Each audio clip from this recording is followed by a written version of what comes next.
So last time we studied Poynting theorem. So what was Poynting theorem? It was given as P vector equal to E vector cross H vector, right? So this is a very important question. Derive the expression for power or derive Poynting theorem and explain the terms involved in it. So what are the terms involved in it? That mu E square by 2 epsilon H square by 2 and all those terms we had on the RHS, right? So all those terms you have to explain, right? So I have explained that in the previous lectures. You have not seen it. If you have not seen it, you can just go there and come back here. So again, that is a very important question. Almost every paper it is present for 10 marks. Okay. So next topic is reflection and refraction of plane waves at a media interface. Okay. So again, what is a media interface? The term we used were in boundary conditions, right? And we'll do this initially for oblique incidence. Okay. So before actually starting with this topic, we need to understand two terms. One is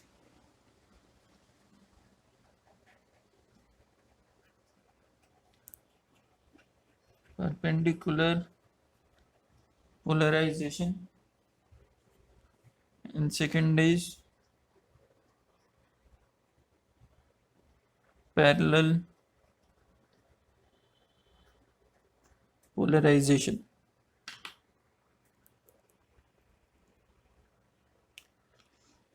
Sorry for the wobbling of camera. So what is perpendicular and parallel polarization? So if the electric field vector denoted by what? E vector, it is perpendicular to plane of incidence, it is called as what? Perpendicular polarization. Don't get confused with elliptical, circular and linear polarization, which we studied in electromagnetics course. That is what does the tip of the electric field vector trace as it is traveling? So that is wave polarization. This is different sort of polarization defined in other way. And if electric field is in the plane of incidence, it is called as parallel polarization. Okay. So again, if E vector is perpendicular to the plane of incidence, it is perpendicular polarization, and if electric field is in the plane of incidence, it is parallel polarization. So what I mean by this, so that we'll see. So what is the topic name again? Reflection and refraction of plane waves at a media interface for oblique incidence. Means the electric field should be inclined at an angle theta to the media interface, right? So let's see how this goes up. So there are two cases involved for oblique incidence. So first we will see perpendicular polarization. Okay. So we'll use the standard coordinate system. So let's say this is my z-axis. So this is my z-axis. So my curved fingers give the direction from x to y. So x is going like this. So where will be y? Pointing towards you, right? So it will be like this, right? And what is this? Oblique incidence example, right? So and I require a media interface also. So I'll keep the media interface along the xy plane, right? Means what? This media interface usually divides the medium. So let's say this is medium 1, this is medium 2. So it is characterized by mu1, epsilon 1 and sigma 1, and this is characterized by mu2, epsilon 2, sigma 2, right? And corresponding intrinsic impedance also will write eta 1 and eta 2, right? So what is this? Permeability, permittivity, conductivity and intrinsic impedance for medium 1 and medium 2. Next, this is an example of what? I will use the negative axis also, we require it. So this is an example of what? Perpendicular polarization and oblique incidence, right? Means the electric field should be inclined to this media interface or to this normal also, we can see, or the along the z-axis at an angle, at some angle. So let's say theta, right? And it is incident from this medium, right? So we'll include, so that theta term will be angle of incidence, right? So let me show that in this way. So it is inclined at an angle theta I, right? But and we are doing this for perpendicular polarization. Means electric field should be perpendicular to the plane of incidence, right? So what is my plane of incidence? This is my plane of incidence. Means this plane of paper is my plane of incidence. So electric field should be perpendicular to this, right? Right. So I'll show that electric field here. So this is what EI, right? Obviously it is a vector, right? So if I have EI, right, and this is the direction of travel, okay, so I want to find H vector. So this is the direction of travel, means what, power is traveling in this way, right? So power is traveling in this way. We know power is E cross H, right?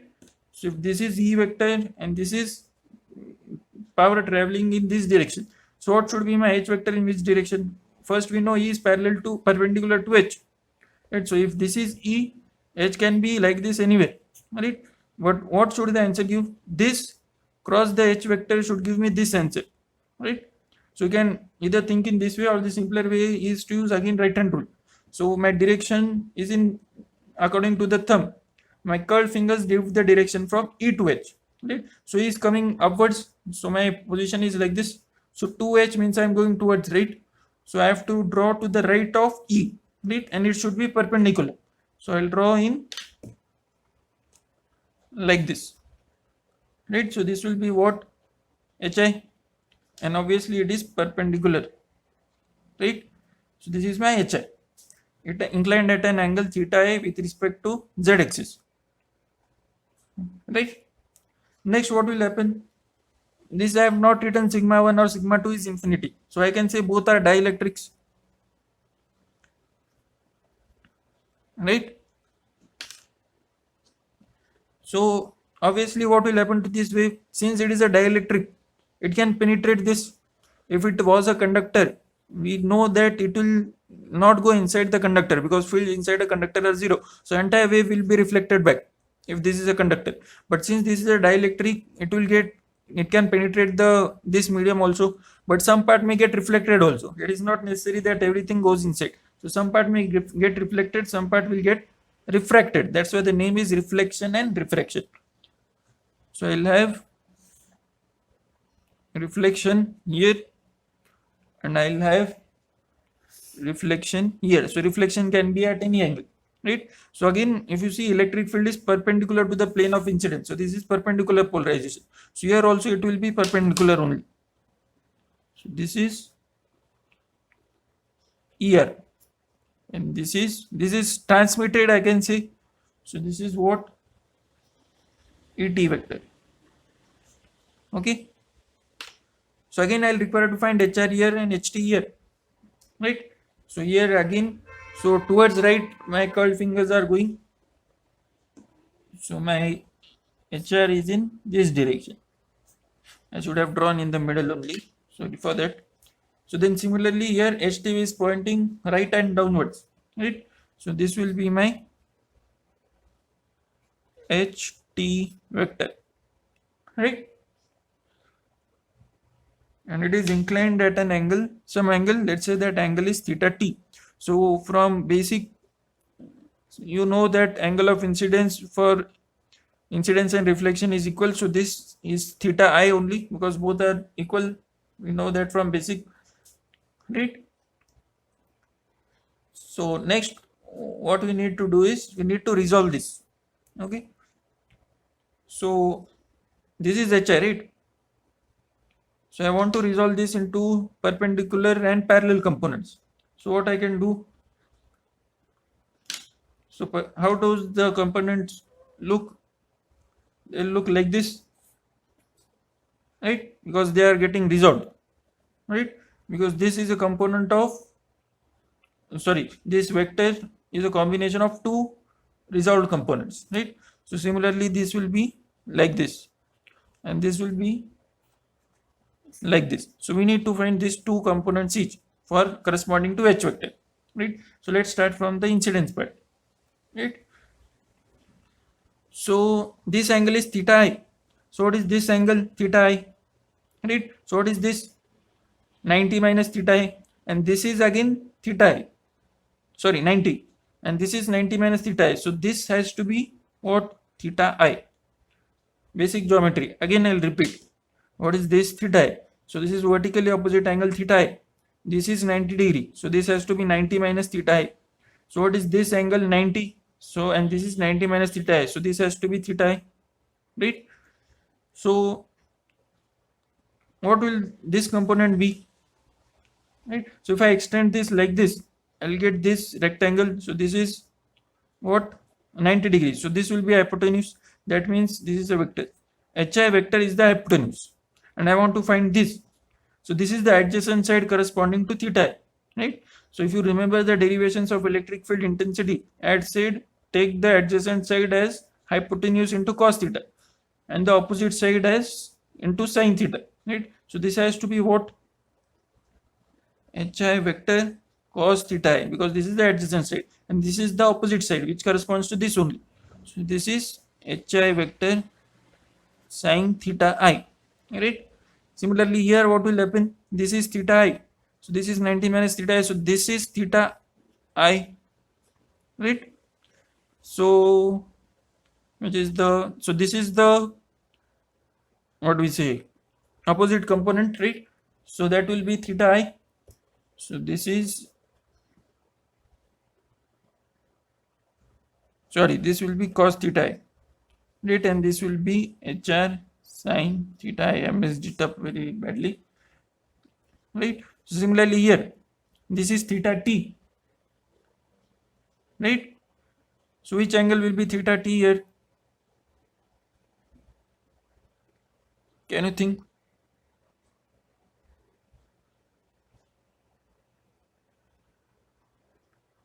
So this is theta T, so this has to be 90 minus theta T.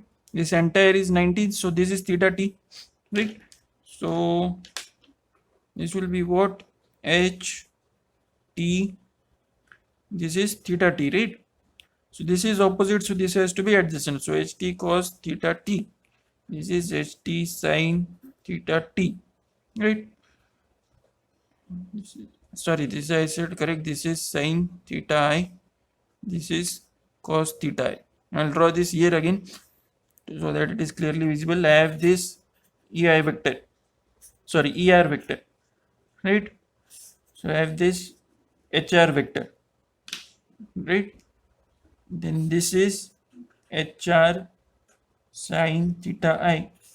This is HR cos theta I. Remember I am writing theta I only because theta I equal to theta R, but this is HR. Okay. So now let's start with the derivation. Okay. So how will we start? Whatever we have drawn, that you have to write as your assumptions, because these are our assumptions, right? So how will you start? We are starting with perpendicular polarization case, right? So first you should mention that. So consider an electric field EI vector perpendicular to the plane of incidence indicating perpendicular polarization. What I said? Consider an electric field EI vector perpendicular to the plane of incidence indicating perpendicular polarization. So then we drew the magnetic field, right? So what you can say, assuming the wave is traveling, the electric field will always be oriented perpendicular to EI. Or sorry, the magnetic field HI vector will always be perpendicular to EI vector given by Poynting theorem, right? Then, so we have talked about this. So we have also said about traveling, and you can always, right? So this we have talked about. Then what will we say? You need to talk about medium since we have not mentioned that. So then we'll say the electric field EI vector is incident on medium 1 M1 having permittivity epsilon 1, permeability mu 1, conductivity sigma 1 and intrinsic impedance eta 1, right? And it is incident on medium 2 having corresponding permittivity, permeability, conductivity and intrinsic impedance denoted by mu 2 sigma 2 epsilon 2, sorry, mu 2 sigma 2, sorry, mu 2 epsilon 2 sigma 2 and eta 2. In fact, if you don't write, this is fine because you have mentioned having corresponding, right? So that indicates this is for medium 2, right?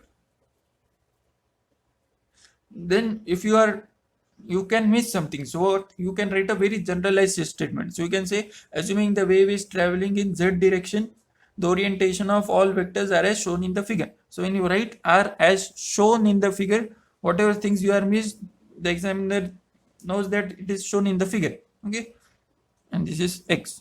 Okay? So this is what our assumptions are. Okay, so then what we have to use, we'll use boundary conditions. Okay, and this is which interface? Dielectric interface. So what are the boundary conditions? Et1 equal to Et2, Bn1 equal to Bn2, Dn1 minus Dn2 is rho s, and Ht1 minus Ht2 is Js. Right? So then we'll write from boundary conditions for dielectric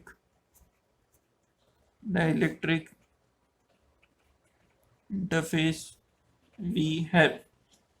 So we can use what electric field we have. So we can use Et1 equal to Et2. That is the tangential component of electric field in medium 1 should be equal to tangential component of electric field in medium 2. Means we have to find the tangential components. Right? So where is Ei vector like this? How is my plane of incidence? I said at the start it is xy plane. So Ei vector is parallel, means it is tangential. Er vector is also tangential in the same way, and Et vector is also tangential, right? So these components are what? Et1, Ei plus Er. What is the component here? Et2, Et. So what I can say? Ei plus Er equal to Et. I am not mentioning vectors just to avoid confusion. Okay. So let's say this is equation 1. Right. Similarly, what I can say? I can say for magnetic fields also, Ht1 minus Ht2 is Js. I am assuming there is no Js, so I will say it is 0. Right? So assuming Js equal to 0, the boundary condition for magnetic fields is given as, you will write it neatly. So what it will be? So what is the magnet? This is the xy plane. What are the tangential components of magnetic field? This is the tangential component. If you see this, it is what? Perpendicular, right? Similarly, this is perpendicular. So this and this is the tangential component. Similarly, this term is the tangential component. So basically all the cos terms are tangential components, right? But then there arises a question. This is pointing downwards, this is upwards, this is pointing downwards, right? So what you can do is, if you want, you take for downwards as positive, then upwards will be negative. If you take upwards as positive, then downward will be negative, right? So I'll take downward as positive. If you want, you can take the other way around. So what will I get? Hi cos theta I. Since it is in opposite direction, so minus. So hi cos theta I minus hr cos theta I. This hr cos theta I equal to ht cos theta t. I have taken downward as plus, so this will be plus. So what am I getting? Hi cos theta I minus hr cos theta I equal to ht cos theta t. This is equation 2, and I'll write the first equation also so that it is on the same page. So I have these two equations, right? Then we have talked about intrinsic impedance, and then you'll write since eta equal to E by H. So what we can say from equation 2? Since eta equal to E by H, from equation 2 we can say Hi will be what?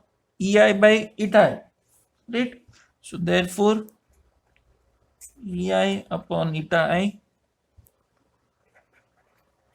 cos theta I minus Er upon hr cos theta I, this will be what? Et upon eta t cos theta t, right? This is equation 3, right? So we have got Et term here. From 1 we know Et is Ei plus Er from equation 1.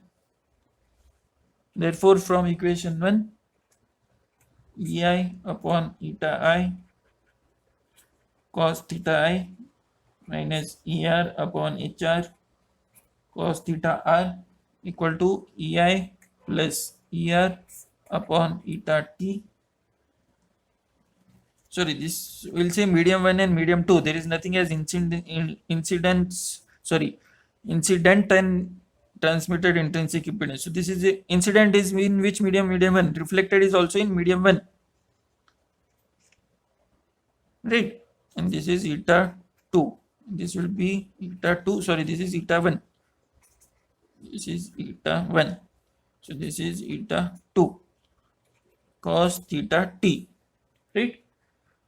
So then what you have to do, collect the terms in EI, collect the terms in EI, collect the terms in ER, right? Then we will get some expression. So actually I didn't tell you what we are trying to find.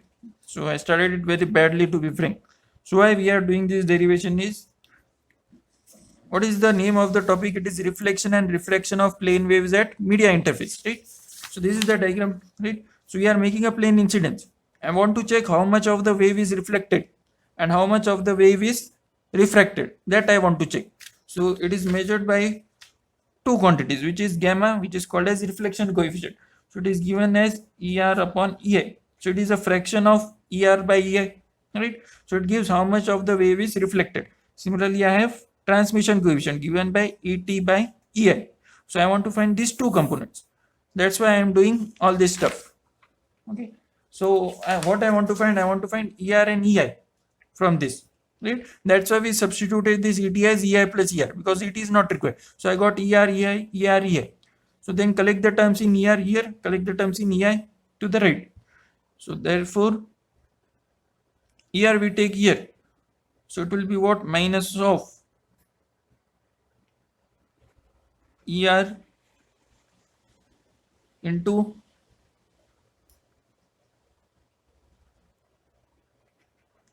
cos theta r upon eta 1 plus cos theta t upon eta 2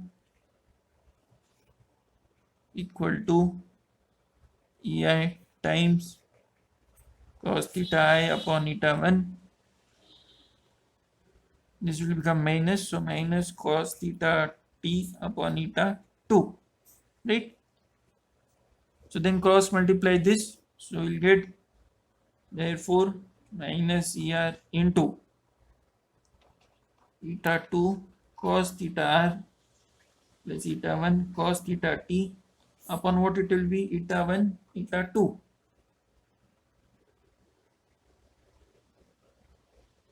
right, equal to EI times eta 2 cos theta I minus eta 1 cos theta 3 upon eta 1 eta 2, right? So what will happen? These two will get cancelled, and I want ER upon EI, right? And this will go here.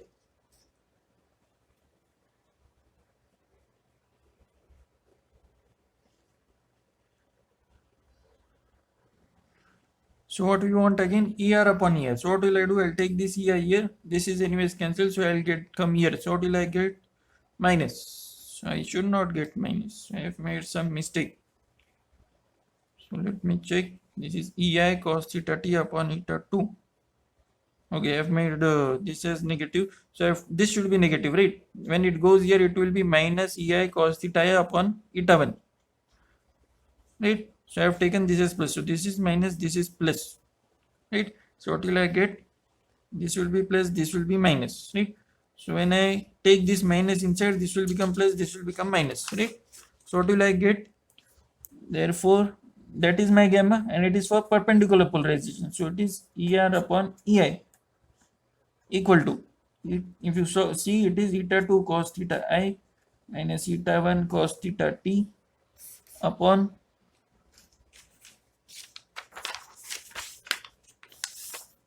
so minus of this, right? So eta 2 cos theta I minus eta 1 cos theta t upon this quantity. So upon, I'll write eta 2 only. So eta 2 cos theta r plus eta 1 cos theta t. From where did r come? R is nothing but I. So you can write this as I, right? So what is it? Eta 2 cos theta I minus eta 1 cos theta t upon eta 2 cos theta I plus eta 1 cos theta t. This gives us what? This reflection coefficient. So this is what gamma perpendicular means, reflection coefficient corresponding to perpendicular polarization. Next, what we require? Transmission coefficient.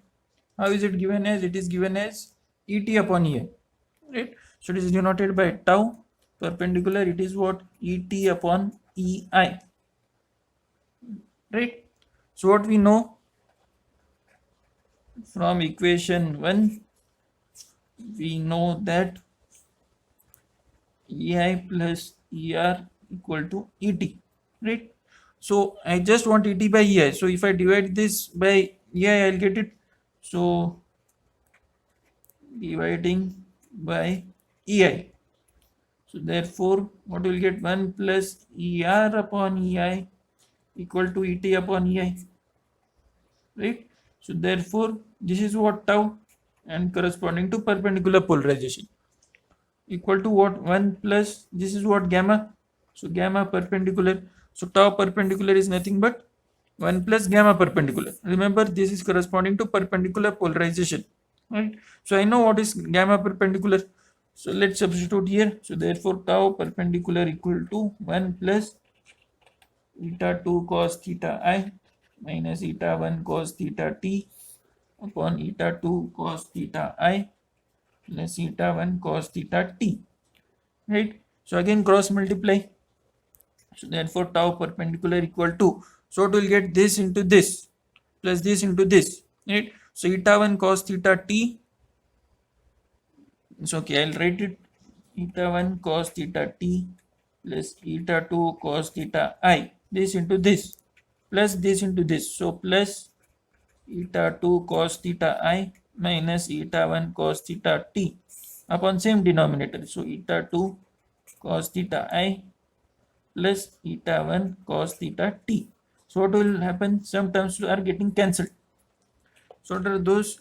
Minus eta 1 cos theta t and eta 1 cos theta t. And these two are same. Eta 2 cos theta I plus eta 2 cos theta I. So 2 eta 2 cos theta I upon eta 1 cos theta t cos theta t plus eta 2 cos theta I, right? So this is what transmission coefficient corresponding to perpendicular polarization, right? So this pen has is done. So let me take a new one. Okay. So we have found two quantities here, gamma perpendicular and tau perpendicular. And what is the relation between them? Tau perpendicular is 1 plus gamma perpendicular, right?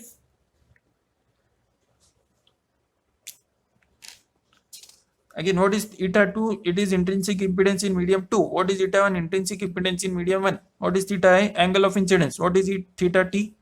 Angle of transmission, right? And theta I equal to theta. Angle of incidence is always equal to angle of reflection, right? So next, what is the case? Obvious case will be, so this was case 1. Next is what? Case 2, parallel polarization, right? So that we'll do in next lecture. So we'll stop here.